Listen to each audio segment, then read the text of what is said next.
Hello everyone and welcome to another episode of Board Game Backwards, where we play games having never read the rules. I'm Shay. And I'm Brian. And today we are going to be playing Wonderland's War.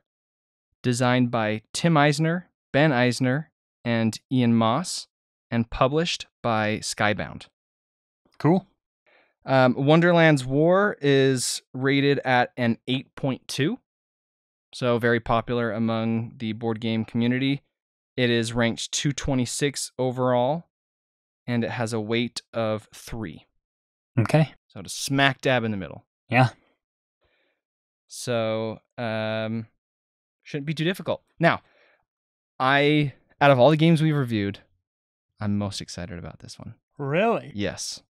I mentioned them before, but my favorite podcast is Board Game Hot Takes. Hot Takes, that's it. And they have really enjoyed this game, and they said that the art in this game is like the best they've ever seen. It's like their favorite art. Well, the box art is really good, except if this is supposed to be a Jabberwocky On the side of the box. I don't know about that. I don't know about that Jabberwocky. But otherwise, Silly looking dragon. It looks really fun. Yeah, it should be cool. It's a heavy box. We should expect it's 25 minutes per player, 2 to 5 player game with us too. So I guess we could expect like about an hour, which isn't too bad. Yeah. So I have seen brief little snapshots of the game because I didn't want to look at it because I didn't want to give it away. Right. So I really haven't had an opportunity to even look at it. This game just got redone, like re-put on Kickstarter. Huh. And to buy the game, for whatever reason, they don't have the standard edition. They only have like the deluxe edition, which is like $200. Ooh, that's quite the price point. So then I go on eBay and I go online and everyone's selling it for like $150 or something like that. But I found this guy in Canada. You and your Canadian sources. Who was willing to sell it for $80. Wow. And he went on a business trip to Seattle 2 weeks after I reached out to him, so he was able to ship it from there. So it was affordable. That's awesome. So this is your game. This is my game. Oh. This is my game. This isn't a rental or anything. Not a rental. Okay. And I'm just stoked. I'm so excited. Let's I really hope I like it. Let's open her up. We have all these really fun little people. I do know that like the deluxe edition, they're 3D. All these little people. That was the question I was miniatures. asking. Anytime I see cardboard in a game now, I'm like, I wonder if I could find a 3D print. Well, I don't know how easily you could print them, but the deluxe edition is miniatures. Yes. And I have seen the miniatures, which, as we all know, is far superior. What the? Okay. Let's see. Man, there are a lot of people. Oh my! Wow. Is that gonna fit on this table? It's not. Oh, it's this. Holy smokes! The Toji wood. This way. All right. Well, let's make some room. This is outrageous. Truly, truly outrageous. Wow. This table hasn't been big enough for this game. It is not big enough. All right. Let's see who the characters are. Queen of Hearts. Alice's Rebellion. The Jabberwock. I don't love that depiction of the Jabberwock. I just don't. His teeth are not sharp enough. I mean, I thought the Jabberwocky was supposed to be a ferocious beast. Yeah. Yeah, he looks like a silly little dragon. But he looks like an old man. He's got the face of an old man with a weak-looking neck. That is not an intimidating. And his wings are small. I'm not trying to badmouth the artist, because I think the artwork's a lot of fun, but When I picture the Jabberwocky, that's not what I picture. Not even close. Well, maybe Okay, I'm going to pick... change your mindset. I'm going to pick Cheshire Cat. Well, I think I'm going to go with Alice. So, before we try to decipher how to play, let's go over what we see. So, we have this board. Uh-huh. A huge old board of the Tea Party table and also different lands around it. Looks like we have a score tracker on the outer edge of the board. Uh-huh. We have a battle track. Okay. Then we have a bunch of different groups of tokens. Just a whole bunch with different numbers on them, and who knows what they mean. We have a ton different little cardboard people. Quest cards. Looks like 3 phase cards. Wager cards. What look like little castle 3D thingies. Got some dice, got some cubes, got I don't some think those meeples. are castles. Oh, maybe it is. Queen of Hearts Castle. Yeah, looks like they remind me, from this side, they remind me of the Quidditch stadiums. Yeah. That's what it reminds me of. The backside of them, yeah. I was like, those are that's stadium seating for and then we have games of croquet. Then we have A cards and W cards. Okay, so that's what we've got. And then of course we have our player boards, which there is not room for. Okay, so there's the pieces. All right. Let's try to figure out how to play. I think the best place to start is looking at our player board. Okay. Okay, so we have, it looks like some of these chips, and it shows a broken meeple on it, are madness chips. So I'm assuming when you get madness chips, that's a good are going to lose meeples. And there's bags. I'm guessing there's a grab bag. Yeah, we have to get our bags. That we pull stuff out of. I think this one might be mine right here. Yep. Do we add madness chips to our grab bag? I don't know. It kind of looks like we might. Just because it has that bag symbol on it, but I don't know. Now, do I need to be concerned that the Cheshire Cat is stabbing a sword into his own head? That's just, Should that worry me? No. Okay. He's a Cheshire Cat. I can handle it. Okay, so we have our bag. So there's so many pieces, so many of these tiles, and they all look the same as the one that's custom for our players. That it's got to be bag building, just like Quacks. I think you may be right. Yeah. Which means it's probably a slight luck game, which some people do not like. So we'll see if you like it or not. Are you saying that because I said I did? No, I like, not just you. I was looking on Reddit after we played, and I was just getting people's opinion on the luck aspect of it. Some people loved it, and some people hate it. Yeah. So I like luck in games. It doesn't ruin a game for me. It just depends on how it's implemented and how. Yeah. So we'll see how that comes into play. Yep. There's numbers on them too. Yeah. So strength. So it looks like the towers come in 3 and 6. Oh yeah. I don't see any other numbers. There's dots on the bottom as well. So I think if there's multiple, 1 or 2 dots, if there's multiple of the same, then I think the dots just help you know its strength, compared to the lower levels. I don't know. Okay, so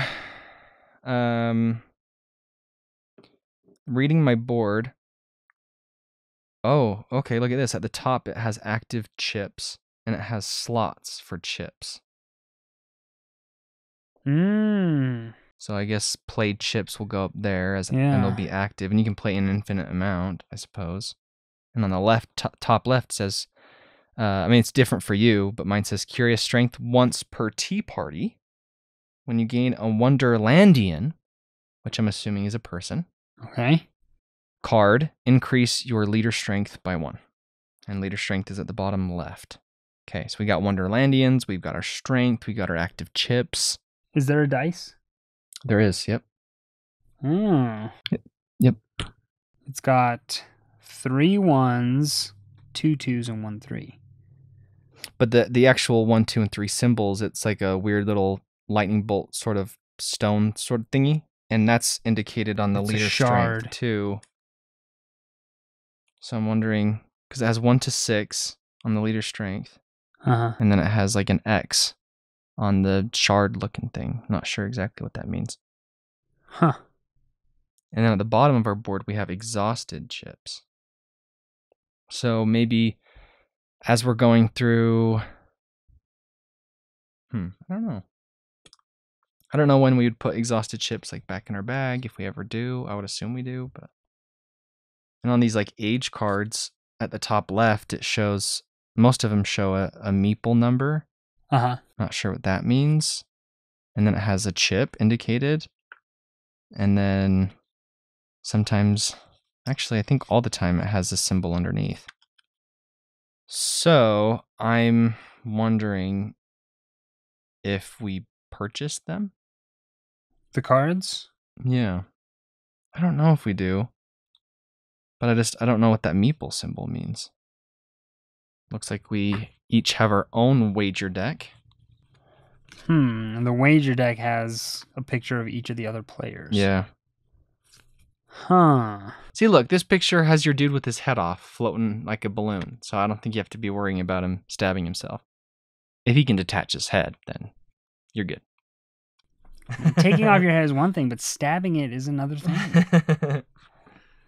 There's quests that we can complete for victory points. The large cards, take some, has items and characters, and it shows a number or a chip on the bottom. In each region of the board, there are 3 smaller circles, and we also have cardboard circle things.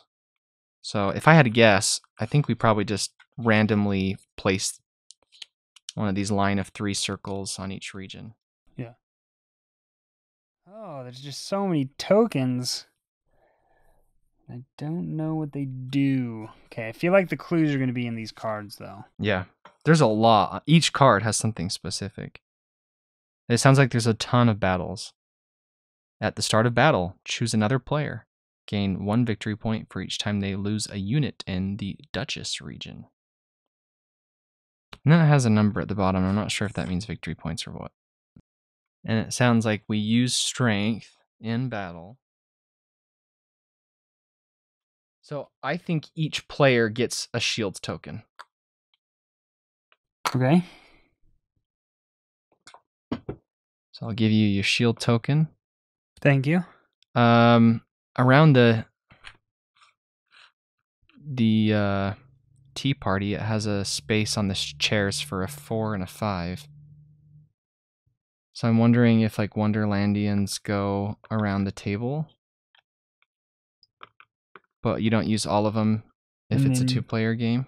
You can deploy them to battle. This card here says, at the start of battle, gain 1 strength for each other Wonderlandian and leader in the March Hares region. But I don't see a March Hares region. So whichever region the March Hare is in, that's the March Hares region. That's what I would guess. Yeah, but what if you don't have the March Hare picked? Okay, this card says, when played, choose 1 opponent in the region. They must return 1 madness chip to their bag. So I think we probably just start out with 3 madness chips in our bag.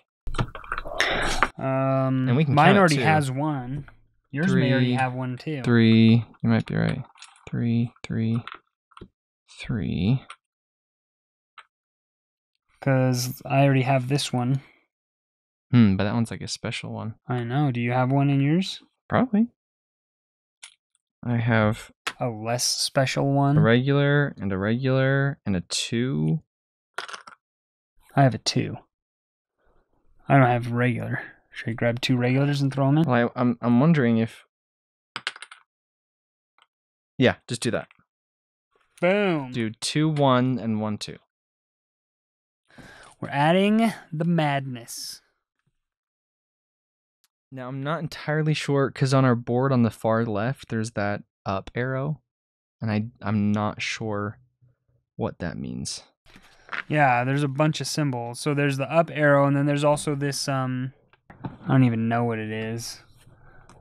That symbol there, the like... Kind of like almost like a pawn looking Yeah. symbol. It almost looks like it has a face on it. Or, I don't know. We have a lot of these discs, and then we have a cube. Do you think the cube is on the tracker? The point tracker? Maybe. I don't have a pink cube, though. I'm looking at it right there. Oh. I do have a pink cube. Because it looks like these little spheres, they fit. Yep. It looks like when we use an ability, we either put or take away one of these. Yeah. So now we need to establish how we get W cards, how we get A cards, how we get quest cards. So I think it's through these. The phase deck. So some of them will have...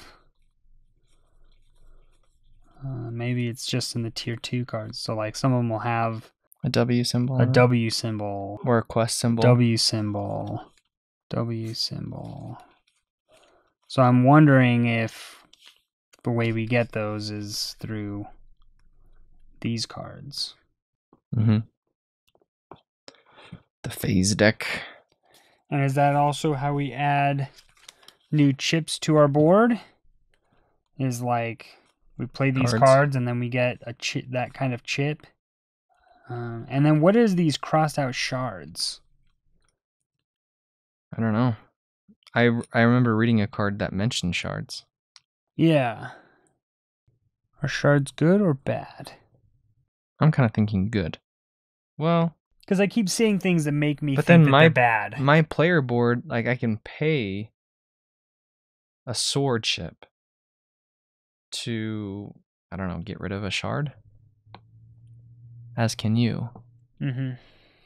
Well, my special ability says during the tea party, when you roll a 3 on the shard dice, you gain 0 shards. So I almost think shards are bad. Mm-hmm. That's what it sounds like. I don't know why we'd want to get rid of them. Like leader strength, if you get above 6, remove a shard. If you pay a thing, remove a shard. So shards are bad. We just need to figure out what a shard is. Oh, and I bet those are shards. You think these are shards? The little crystal things. Yeah, maybe. I feel like I read a card that mentioned shards. What did it say? I wonder if because it shows a ton of active chips and it shows infinity, right? Uh-huh.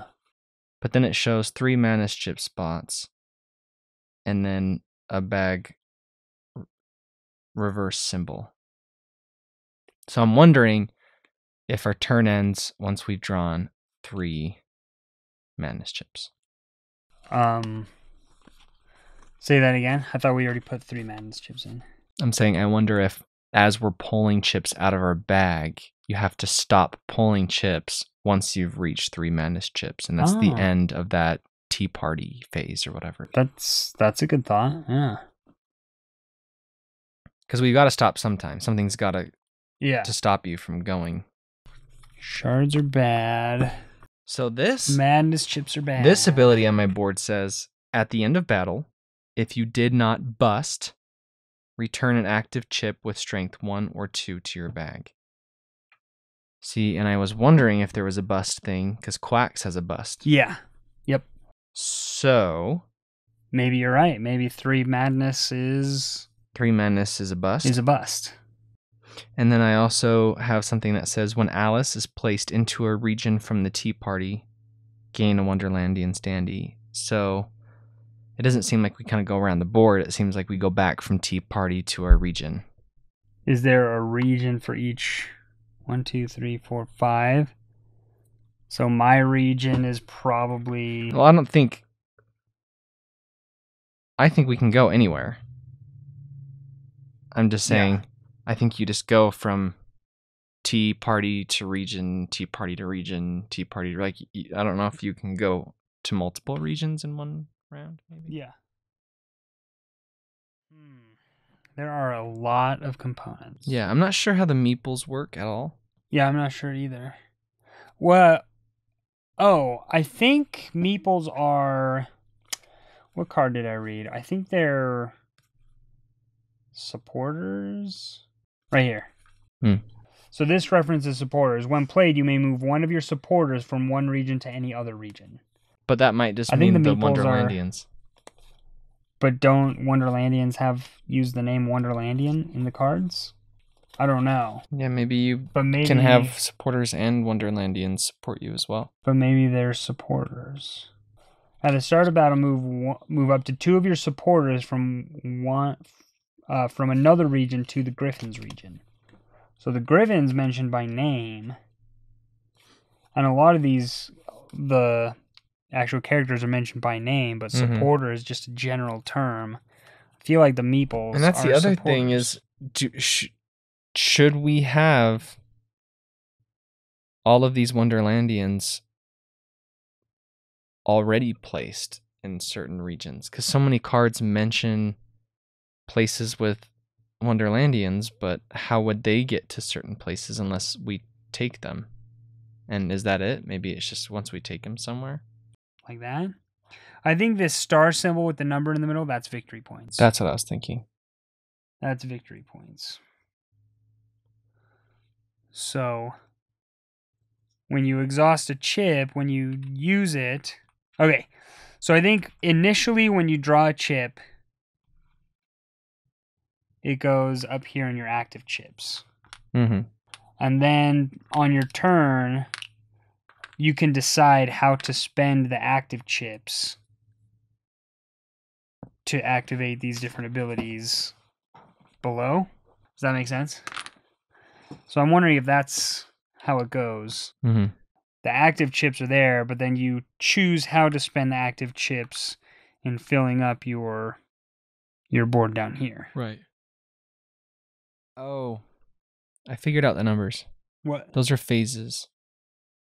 So each region has at the bottom underneath the number the Roman numeral 1, 2, and 3. Oh, yeah. Okay. Yeah, I see that.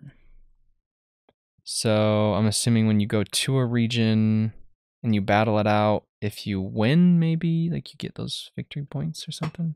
Could be. What do shards do? What I don't know. The cards do? How many feel cards? Like the phase Where cards. Do we move? I just feel like they've got to be costs at the top left, right? Cost? I just don't know what the meeple. What else it would be? So you spend supporters to buy cards? That's what I'm wondering. Otherwise, the only other explanation would be you get those supporters with the card, but then that wouldn't make any sense because you have a supporter track. So it almost kind of seems like you have to spend your chip points to get supporters to buy cards to add chips to your bag. Well, I think we're going to have to start playing some point. Okay, let's play. So... All right. Do you want to go first or do you want me to go first? I can go. Okay. I guess I'll start pulling chips. You're not even going to go to one of the 3 battle areas? Wow. Well, I don't know how that works exactly. Should I be drawing too? Yeah, it's probably a simultaneous sort of a dealio. See, the only thing with Madness is it shows the cross out, like, meeple. So do we start with meeple? I'm assuming so, but I don't know how that's determined. I got all my madness. Darn. Lame. So you... Means I have to get rid of 3 of my meeples? But you don't bust until the 4th, right? Is that what we're saying? But we only have 3 madness in our bag. So we should probably add another madness then. Because because there's that symbol right there. So I still have a chance, is what you're saying. Yeah, but you could also bust. Ooh, you busted. Holy smokes. I really think I only have 2 tokens left in my bag. Wow. Both of them are the madness. Lucky you. So I took out all of my chips. Nice. So that's an incredible amount of points. But yeah, I don't know. Do I just get rid of 3 meeple? I don't know. Okay, so we've both drawn. See, I'm wondering if now you gotta go. Do it. The meeple tracker thing on our player board, I wonder if it's like restoring meeple. When you buy cards or you get madness, you have to like discard them, but then you bring them back to your pile when you play these ones. Maybe. Okay. I am going to buy a card. We don't even have a thing set out, but who cares? So I'm going to spend 2, and I get 2 weak of these green Tolgi Woods chips. Tolgi Wood creatures. Yep. But I have to take a shard dice. 1 shard. Okay. Whatever that means. We don't even know. All right, is it my turn? No. Okay. I have to spend all my things. Oh, you all of them all at once? Yeah. It's not like a you do some, I do some, you do some, I do some. Well, I think we can probably just go at the same time, because that's what you do in Quacks. You just simultaneously look and see what you want to do, and you just do it. Well, that has to be in order if you're buying cards and stuff. Let's just make it faster. Let's go at the same time. Okay, well, I'm moving to the Pool of Tears. Okay. And, let's see. I'm also going to get a card that only costs 1 meeple, and I get to look at a quest. Okay, and I get to add a level 3 tower to my bag. You know what I think? Huh. So there's a first, second, third slot. The third slot you can put there, but the first and second you can use other ones. Because it looks like the 3s are the most powerful ones. But it has like this 3 symbol on each track. So I'm wondering like if that's the cost. If each token you have to play 3. Do you understand what I'm saying? Wait, say that again. I'm wondering if, because each row has a 3 on it, if that's indicating the price. If you have to pay 3 for each action in a row that you want to perform. But I don't know. So then what do you do with the 1 and 2s? You just like add them up. So like that's 3. Those I can't do anything with. I could be wrong, but whatever. I'll do that and that. Get rid of my shard. Grab a quest card. And get another quest, I guess. None of these cards. These quest cards are throwing me for a loop, man. They ain't making no sense. Well, they just reference battle a lot. But they just say things like, end the battle with a final active chip with a base strength of 1 in the Pool of Tears. So like we're putting chips in these areas. Or, you know, you've used all your chips and your final active chip needs to be what it said. So like we're using chips right now.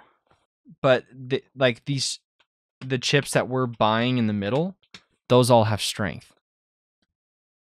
Yeah. You have 1, you have 3, you have 6, 5, all these different values.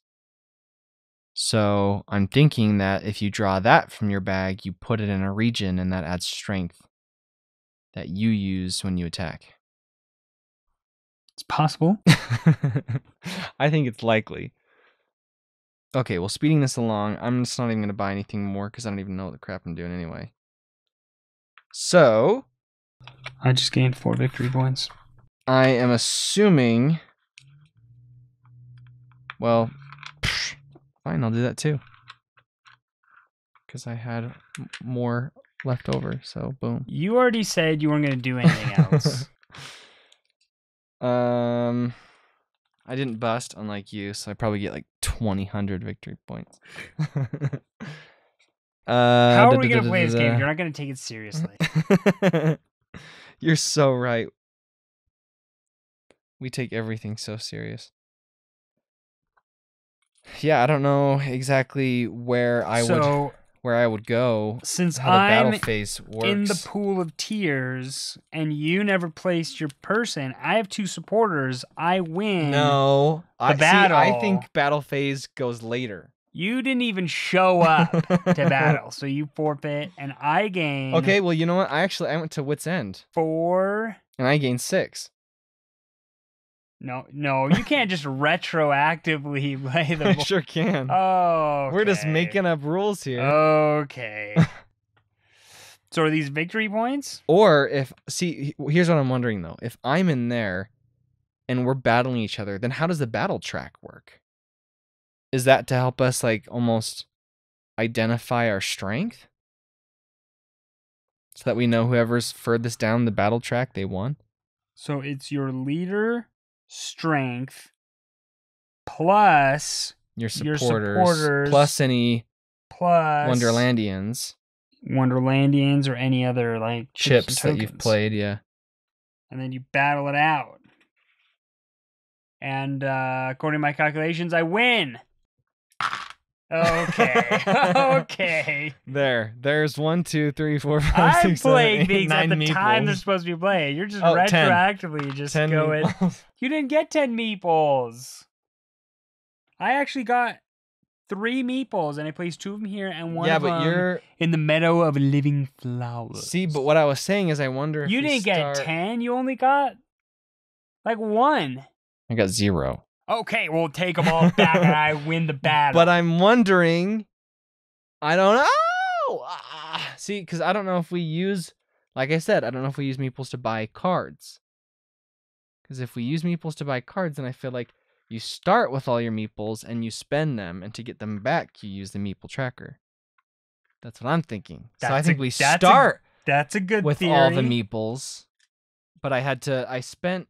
It seems weird to start with full strength and then work down from there. Don't you usually start in a weak spot and you gain strength throughout the game? This puts us in our strongest position right at the beginning. I don't know, man. That's the only reason I hesitate to agree. Well, let's just say I was at Wit's End, and you're at your pool of tears, and meadow of living flowers. You're at both, even though we have no idea how the meeples are actually properly used. Okay, we gotta stop calling them meeples. They're supporters. I have supporters on the board. People love me. If this were a democracy, I would be winning. No, you're a dictator.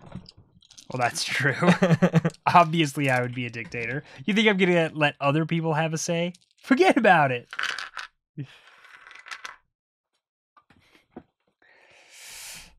Okay, so let's just say you get 8 points. And I get 6. That put me at 12. Okay, a successful first round. Yep, killing it. Okay. Yeah, Brian. So now we just draft again. Now we just what about our Wonderlandians? I don't know. That's my problem. That's what I was saying earlier. Is I feel like they're probably supposed to start places, but I have no idea how that's dictated. Like, okay, well, can I call the Griffin? Is it through like W cards? No, because that doesn't tell you where they go. Get some of these castle. I'm just gonna skip straight to level 3 cards. You're a psycho. Why waste my time buying level 1 cards? And then let's get some more meeples back. Let's go up in level. Let's grab another one of these babies. See what we got. Just 1 meeple cost. Nice. Place a weak ally chip from your supply onto your forge track. Which we don't know. I don't understand what any of this means. We don't know. A weak ally chip. Okay. A weak ally chip is going to be a 1-dot chip. Okay. So probably just any chip you want. On my forge track. Maybe it's supposed to be indicated somewhere on our board. I don't know. My forge track just happens to be right here. At the bottom. I gained 4 points. Congratulations. See, I still got 3 more I can spend. I'm going to go up in leadership strength. Because why not? I'm going to go ahead and grab a meeple. That means I have enough for another card. I have a card that says, select a player to put a Madness chip back in their bag. But you would think Madness chips are a bad thing. Put mine back. But that's dumb. Clearly, we must not understand Madness chips. Clearly. Read the rules. No, let's battle first. Because Hey, I'm in the fight pool. me. I'm in the pool of tears with ya. Now your strength is 5. Mine is 6. Well, I still have 2 chips to spend.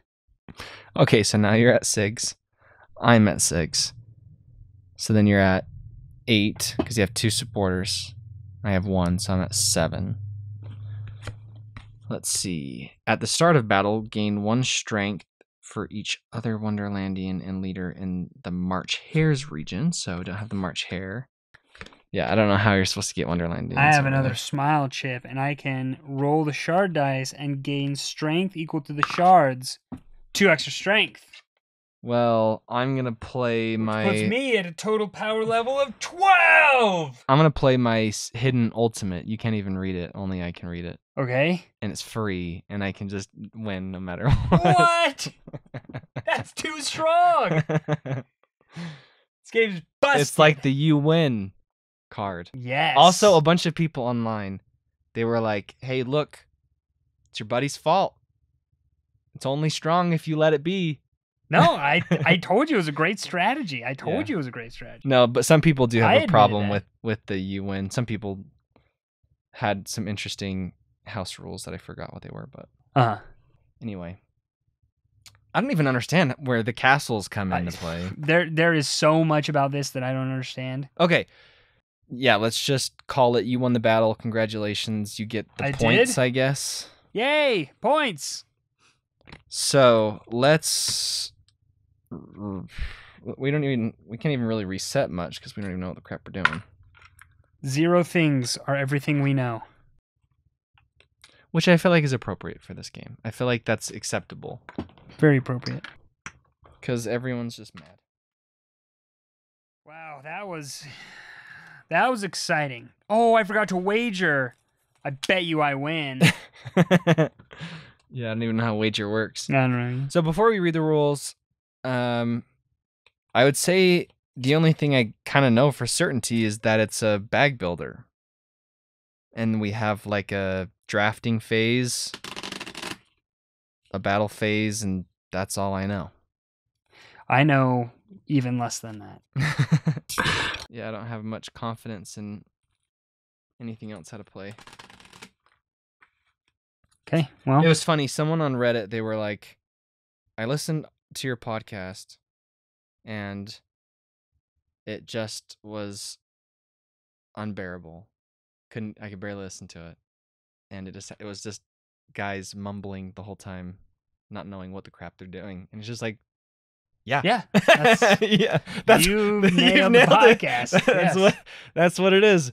But that's what's fun. We don't know much about games, but each episode, like, I would not have even gotten nearly as far on this, which is pathetic because we didn't get far at all. Not far at all. Had we not played Quacks. Yes, that's so true. It's just so interesting. Like, we are going to get to the point where it's going to get easier. Theoretically. So people can, you listeners can follow our path towards complete buffoonery. Professional. That's it. Keep going. Board game rule maker-uppers. Yes.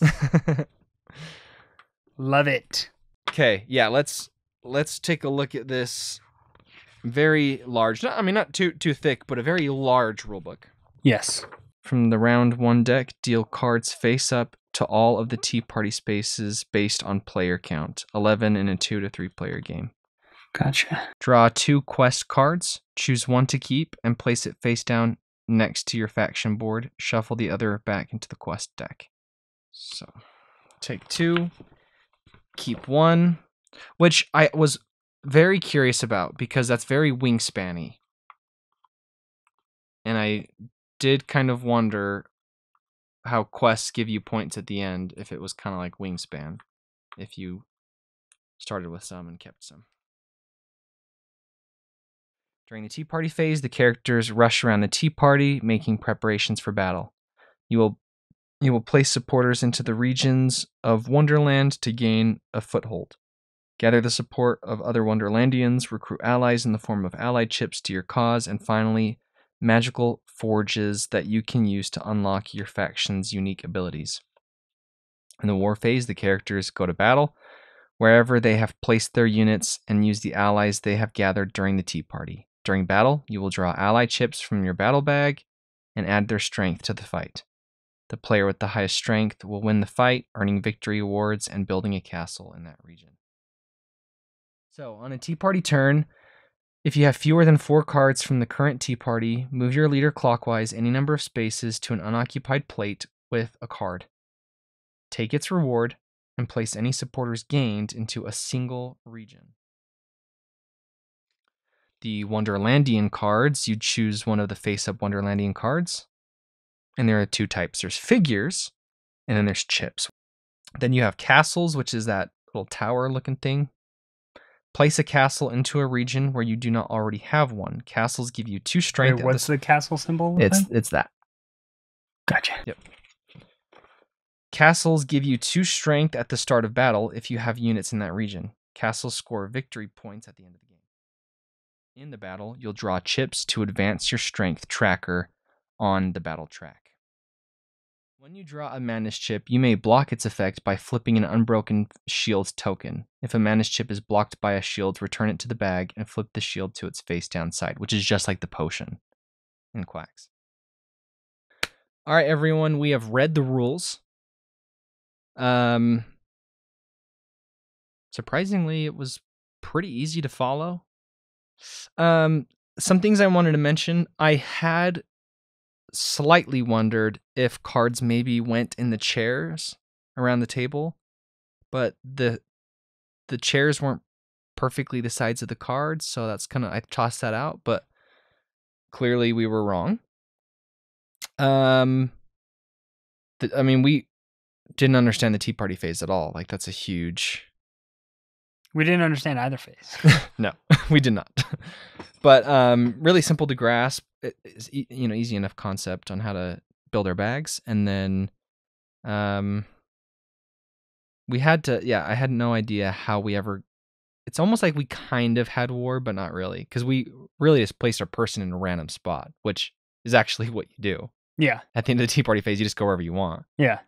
And so I guess we had that. It's like the only part of the war phase that we got right. Yeah. So, yeah, we are ready to play. I'm excited to play. I think it'll actually go kind of decently quick. I don't think it'll take a whole lot of time, hopefully, with it just being us two. So we're going to dive in. We're going to play. If you want to watch, feel free to either subscribe on Spotify or head on over to Patreon, where you can watch our gameplay. And we are going to come back and talk about the game.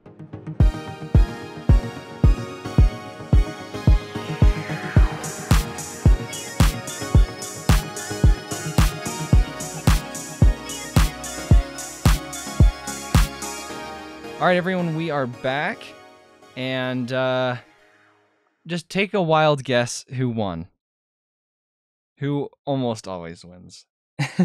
Brian. He got, no, first let me say, I got 40 points. And he got double plus 20 plus 8. You got 108 to my 40. So I got unlucky quite a bit at the beginning just because I made some unwise decisions when it came to like getting shards, which got me a lot of madness.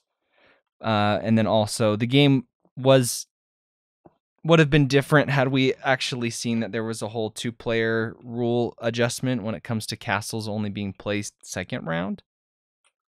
So that would have changed things, not significantly enough for me to have won, I don't think.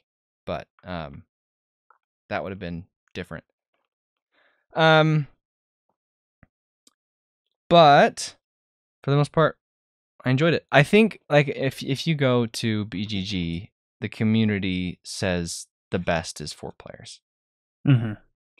And I can totally see that. Yes, it would have played very differently with 4 people. It would have been a lot of fun Uh-huh. with that many people. Yeah. Like I see it as, and I don't even remember what the community said about it, but I feel like Blood Rage would have been very intense with a lot of people. Yeah. Because you're all battling it out. Any battling game, so same thing here. Like if you have to contend with a bunch of other people in each area, that would be crazy. Yeah. I mean, you'd be drawing a lot more. You would have way more exhausted chips. Just, oh man, everything would have been so different. Yeah. Which is good, because I want a really fun 4 to 5 player game. The only problem, though, is as the box says, you have to add 25 minutes per player. Yeah. So there is a little bit of an investment. But at the same time, like my family, when we play Catan, it'll take 2 hours sometimes. Uh-huh. So if it's this or Catan, like I'm going to choose this. Yeah. So not too bad, I would say, for the time, for it being such a highly rated game, being up there on the list on BGG, to have, if you're playing with 4 players, to have to face a, hour and 40-minute game, that's not too bad. Yeah. So time-wise, I think it was fine. 2-player for us, I didn't think it was too bad. There's a lot to it. Yes. But at the same time, I found it pretty simple, like really simple. I feel like it was simple to grasp, but then there were a lot of checking the rule book because of certain, some certain situation would show up on the board, and it'd be like, what happens in this case? Right. And so I feel like overall it's simple, but there's a lot of little specific details that are easily missed if right. But for a first time play. But easily, once, like, if you just need one person to know how to play, right? And because, like you just said, it's such an easy game to grasp, as long as you're there to explain to people what a certain thing does, it's gonna go smooth. Yeah. I don't think anyone's gonna have too much of a hard time. Yeah, but for a casual player who's picking it up for the first time, there's just a lot of referring back to the rules. Right. For a lot of those specific instances. Right. But I didn't think it was too bad. Yeah, no, compared to a lot of other games, compared to last week's episode, it wasn't too frustrating or anything to me to have to kind of go back every once in a while and answer a question. Yeah. But it seems like one of those games where it takes a day to learn and it takes a lifetime to master. Which I like, which is fun. There's so much variability and the luck around it that just makes your strategy, like, you have to grasp the game and think on your toes every new game that you play, which I think which adds an incredible amount of replayability. Yeah. So I really like that. You never know what cards are going to come out from the deck, and if you're playing with 4 people, you never know what your turn order is going to be, what cards are going to be taken, what you're going to be left with. That's a huge thing just in the tea party phase. Yeah. And then when it comes to battling, you could have way more strength there and have really bad luck drawn from your bag, or vice versa. Yeah. So all of that to me just seems like a lot of fun. Yeah. So for me, I think these grab bag games, where you're pulling chips out of a bag, I think overall, I don't love the mechanic as much as some other games, So Quacks and Quedlinburg was the first of this type of game that I played. I like this one better than Quacks of Quedlinburg because there's more you can do. Like there's more strategizing, I feel, in this game than was in Quacks and Quedlinburg. But I still feel like I don't love the base mechanic. I feel like it's just not my thing. Sure. Not to say that this game wasn't fun. I had a good time. But I think if I were to be trying to pick a game to play with friends, and I had a grab bag game like this or a deck building game, I think I'd pretty much always go with the deck building game. That's just my preference. But right. Yeah, I mean, what I liked about Quacks is that I just got lucky and you didn't, so it was just fun. Whereas this time, I wouldn't even say I got unlucky because statistically I had so much madness in my bag. Yeah. That there was a high likelihood of just losing supporters quickly. Yeah. So it honestly didn't even feel like it didn't feel like I was unlucky. I just wished I would have been more lucky. Yeah. But I think it's kind of fun because there's just a gamble. I like that. You like I like the gamble. Yeah. It's just, and a lot of people do. Yeah. A lot of people do. It's just like it adds levity. It makes me not worry so much about losing because I know that I'm making a choice that could possibly end it for me. So if it ends it, that was my choice. Yeah. It's not because of what someone else did. So I like how it puts all the weight on me. So I don't feel like I'm getting screwed over by people. I'm getting screwed over by my choices. Which makes it a lot more of an enjoyable experience. Because when some games that I play, if I get really screwed over by someone else, then I just get frustrated. Yeah. Like this isn't a board game, but the other day I was playing Mario Party with my wife. And we've played it a number of times throughout our marriage. And then we'll kind of forget about how frustrated we get when we play, and we'll play it again, and we just get so frustrated because you can steal stars from each other that you work so hard to get, and we get upset by the end. It's just kind of like, why did we do this? Yeah. So with this, I don't get that feeling. It's just, it's fate. It's not, I didn't get screwed over by you. It's all this luck and fate and gambling, and yeah. I like that. Are you going to mention the artwork? Yeah, of course. What do you think? I think it's great. I think it's very stylized and fun.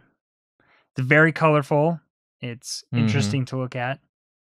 And so I think it was all a lot of fun. A lot of neat details. Yeah, I mean, I didn't know what to expect. I had no idea.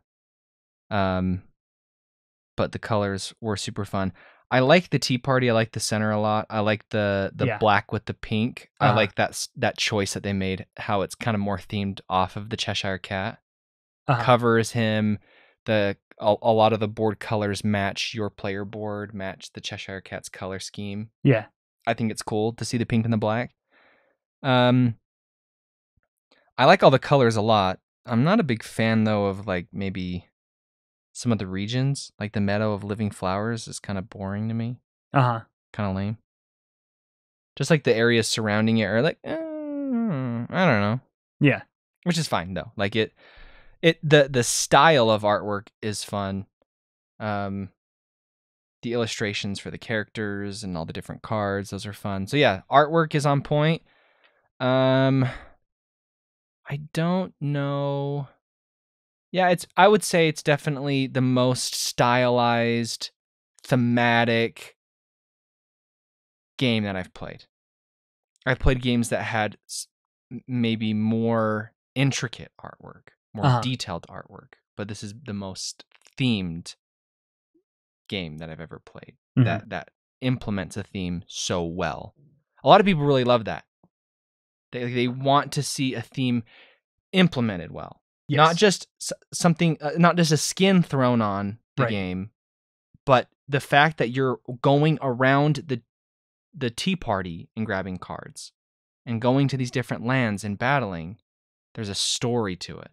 And like you're in the story. It's not just a worker placement game with a skin thrown on. Yeah. And a lot of I feel like worker placement games, that's what they are. Same thing. This one's going to be in this theme. This one's going to be this theme. This one's going to be this theme. Obviously, this isn't a worker placement, but yeah, they implemented the theme well. Yeah, I'd be interested to see. What did you say in the second edition? They have miniatures instead of the cardboard. Not the second edition, just the collector's edition or the deluxe edition. Yeah, they have miniatures. I think those would be cool to see. Yeah, for sure. But yeah, I agree. I think the artwork's really, really neat. Yeah.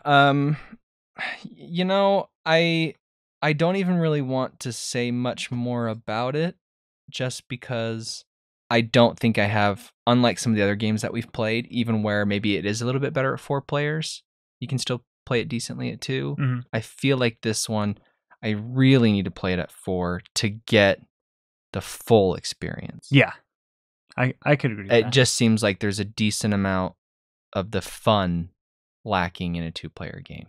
Yeah. Yes, it seems like it's one of those games that was designed with more people in mind, and then it's been modified to accommodate 2 players, but it's not intended for 2 players, you know? Right.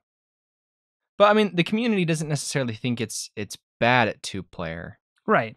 But like if I look at it, but people generally agree that more players is if you look at the community poll, about 56% of people maybe recommended it 2-player, but they only 2% say it's best at 2. Whereas at 3-player, 59% recommend it, 36% say it's best, and then at 4-player, 73% say it's best. Mm-hmm. So a huge majority think it's best at 4, and then it goes down. More people think it's better at 3 than it is at 5, which I think is mainly the time aspect, which makes sense. So if you're not going to play it at 4 and you have to choose between 3 and 5, they recommend 3. Yeah. But yeah. Now, one thing to keep in mind, this probably doesn't affect you hardcore board gamers as much, but you cannot play this game on a small table. Yeah. If you play board games regularly, you probably have a table that's big enough to play this, but we're playing on a fairly small table and it just does not fit. You kind of need a lot of space to play this game, and it's just something to keep in mind. That's a really good point. It's a beast. The board is very large. It's big. I like probably, and of course there's going to be games out there. There's got to be games out there that are bigger, but I haven't seen them. This, out of all the games that I've ever played or that I own, this is the biggest board. So it didn't ruin the game by any means for us. No, it's just something to keep in mind. But we had to make a lot of accommodations to make it work. Yes. Yeah, great point. So yeah, it's I think a very highly strategic game, but at the same time, no matter your strategy, there's some luck involved. If someone gets really lucky, even if you did a really good job, hey, tough. I don't know what to tell you. Like, that's too bad. So if you're one of those people where you like not a lot of luck, you want to rely on your own strategy, your own skill, your own abilities, you're not going to like it. If you played Quacks and you didn't like it, you're not going to like this. Like, don't think that, oh, but this is more fun, there's more to it. It's still, if you don't like Quacks because of the bag being luck driven, it's not going to change with this game. Just know what you like, what you don't like, and leave these luck games to people that like the luck. Yeah. But that being said, I mean, I already mentioned this. It is a more fun for me than Quacks, just because there was so much more involved. Right. And I feel like there is more strategy in this game than there was in Quacks, just because of the placement of the supporters, and the combat and things like, and the tea partying. I don't know. Right. But I just feel like if you are someone that likes like crunchy Euros, then just stick with it though. You know, like if you like those games, then just, I don't know. That's my opinion. You could totally disagree, and that's fine. But I'm kind of we've played enough games that I do kind of feel like if there's a type of game that you really enjoy, you can branch out, but just know that you run that risk of maybe having a slight sour taste in your mouth. Yeah. You know, because you said, okay, well, I like this more than Quacks, but I still get the sense from you that it's like, but there was that little souring effect of the bag building that you just rubs you the wrong way. Mm-hmm. Yeah. You know? Yeah. So if you don't like that, yeah, this is more fun, but you'd be better off playing X-Wings. Oh, well, X-Wings is just a phenomenal game that I would play every day. Yeah. So yeah, it was fun. I'm actually not feeling like, oh, that was the best game. I had so much fun. Again, I have to play it with 4 people. But if I had to just rate it right now, I don't know. I'd probably say like 7.5. Yeah, I'd probably say about 6.5. Yeah. Which is probably the ratings that we both gave for Quacks. Right about that. You might have said like 6 or something. I don't know. Probably. Yeah, I may have given it But yeah, but I do believe playing it with 4 people, and if they've played it a couple times so that we all kind of are into it, I can see that maybe going up. Yeah. So now one thing that we need to talk about before we end is, of course, the rule book. You know, I actually really like the rule book. I mean, we talked about having to, you know, kind of go back and look up some stuff, but really it wasn't that bad. There were a few times that as we were reading it, we had to go back and check something. It all seemed very streamlined, nice, in order. I don't know, it was easy to grasp. They had the Tea Party phase all split up and explained everything, and then you had the war phase, and that was all explained really well. So I really liked how it was organized. I thought it was straightforward. It was simple. It wasn't too hard to learn compared to some of the other games that we've played. Of course, Brass Birmingham is going to come to mind. That one was a lot more dense in terms of actually trying to learn the game. This one seemed very simple. I think they did a good job. So not only did I like the rule book, but it even came with like a separate card that once you know how to play, you can kind of just reference the big card. There's small cards for each person, but then there's a large card, and it shows like a diagram of how each phase is supposed to go. And, you know, okay, if you busted, this happens. If you didn't, and you keep going, then you do this and you do this. So that was genius of them. Really helpful. I referenced that a number of times. So I really like how they've helped to they made this really easy to follow rule book, but then once you've grasped the rules, then you have this other card to use instead. And if you do need to go back and reference the rule book, although it is easy to sort through, this card even shows a table of contents. So they just made sure that you didn't have any issues learning how to play or getting answers to any of the questions that you have.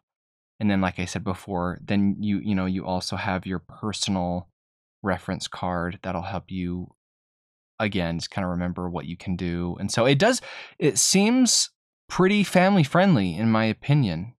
It seems like a game that you can teach a family. I plan on teaching my family this. I think, at least I hope, that they would enjoy it.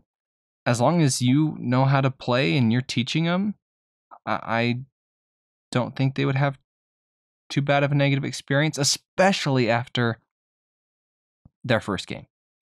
I think once you've gotten your first game down, then it shouldn't be too hard to be able to use your reference card or ask questions to kind of get back into it quickly. So, yeah, I that's a big plus for me, having that good rule book and an explanation sheet and all of that. So, all right. Thank you everyone so much for listening. If you have any comments, please feel free to share them. You can go to Twitter to share them. You can leave us a review on whatever platform you're using to listen to us. If you want to engage with the community better, feel free to go to our Patreon. And we look forward to having you listen to our next episode. See ya. Bye.